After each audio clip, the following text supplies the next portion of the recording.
My grandma used to yell at us all the time, close the door, you don't live in a barn. Well, these days, lots of people want to live in a barn, or at least a barndominium. So today, I'm going to take a look at some of the pros and the cons, some of the plans that I've looked at and reviewed so that we can decide if it's something that suits you. If you've been online like me and seen these gorgeous kitchens with 25-foot ceilings and open lofts looking over two-story windows and just magnificent, endless possibilities, barndominiums are pretty intriguing. But today I want to talk about some of the pros and cons that come along with them.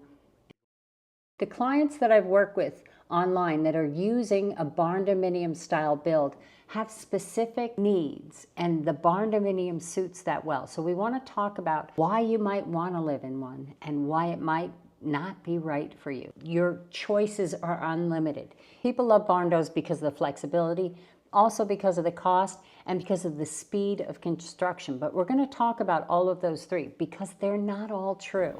I can't lie! Let's start with the good stuff. Barndominiums allow you to have clear, open spans to do whatever you want within the shell. The way a barndominium is constructed, it's either metal or a hybrid of metal and wood construction. It utilizes the same construction as a pole barn. So within that shell, you can do whatever you want. You can have lofts, you can have open spaces up to 25 feet or so. If you've ever remodeled and you've heard the words load-bearing wall, you know that's the death knell of dreams. They have none.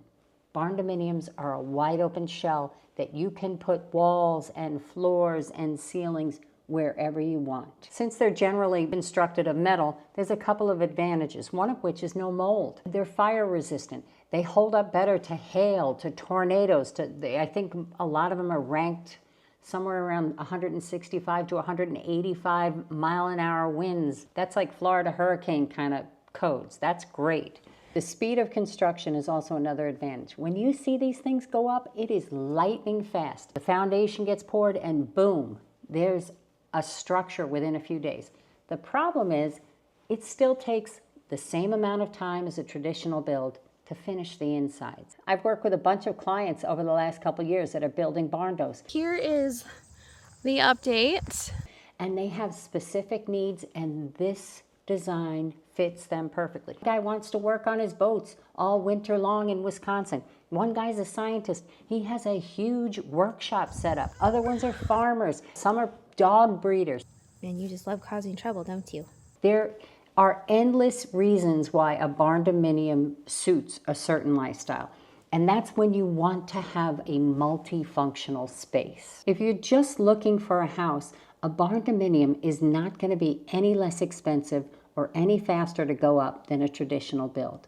The advantage with a barndominium really comes with the size and customization of what you can do within it. It's kind of like your own Minecraft world. You can build anything within those walls. During the last hurricane, Milton, or Helene, I think it was Milton, we stayed in a barndominium. 3 cars, 2 boats, a couple of jet skis, and 3 family apartments within one structure. So let's talk about what's the downside of these barndominiums. First up, barndominiums don't go up faster and they're not cheaper than a regular home. The only savings comes when you go to the volume, when you're building 15, 20,000 square feet, 5,000 square feet. That's when you're going to start to see savings. But if you're building a regular sized house, the barndominium's not going to save you any money. It's certainly not going to save you any time because the same finishing details have to happen on the inside, and those guys take the same amount of time, whether the shell is metal or it's wood. Financing can be a little weird too. If there's not a lot of comps for barndos in your neighborhood, you may have a harder time with resale, with getting a loan. It tends to help if you own the land outright. Permitting and zoning can also be a problem because this may be all new to your area, and so the zoning department, the local building doesn't know what to do with these plans, and so that can slow you down. Has he had a long history of mental illness? Another really important consideration is because they are multifunctional, and the people that I see tending to build them have a farm, a cattle ranch, boats, a workshop. They're using it for multi-purposes. Your insurance company sometimes is going to have a hard time looking at that and saying, well, is it commercial? Is it residential? If you're using it for farm equipment and you're living there as well, they sometimes will have a problem with that. So you want to check your local area, you want to check with your insurance carrier, you want to check with your bank. But when these are done right, they can be the coolest thing that I have seen in a really long time because they allow you to do anything you want. And we love options. I'll see numbers online of like $60 to $100 a square foot to build them. That might be the case if you're finishing it like a barn. But if you want drywall and paint and finishes and tile, it's going to end up being the same as a traditional build. The savings comes with the volume. When you add a tremendous amount of square footage for storage, for work areas, for she sheds and man caves, that kind of square footage comes a whole lot cheaper than where you live. From a designer's perspective, when the world is your oyster, that can be a blessing and a curse. When you have unlimited choices, that can be a nightmare with clients because you don't know where to start.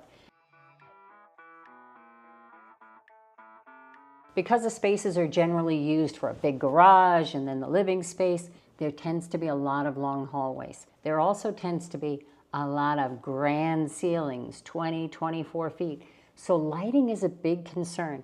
You've got to pay attention to the quality of the recessed lights. It really counts in this. Go watch Suzanne from This Life We Live. She's got a barndo that her and her husband are building, and you can follow them all the way through. She's gotten up on a ladder and changed the beam spread of the recessed lights 25 feet in the air, or at least she made her husband do it, to see how it's going to work, because lighting is a big concern when your ceilings are that high. Another thing with the lighting that's a big concern is there tends to be a lot of lofts in these designs.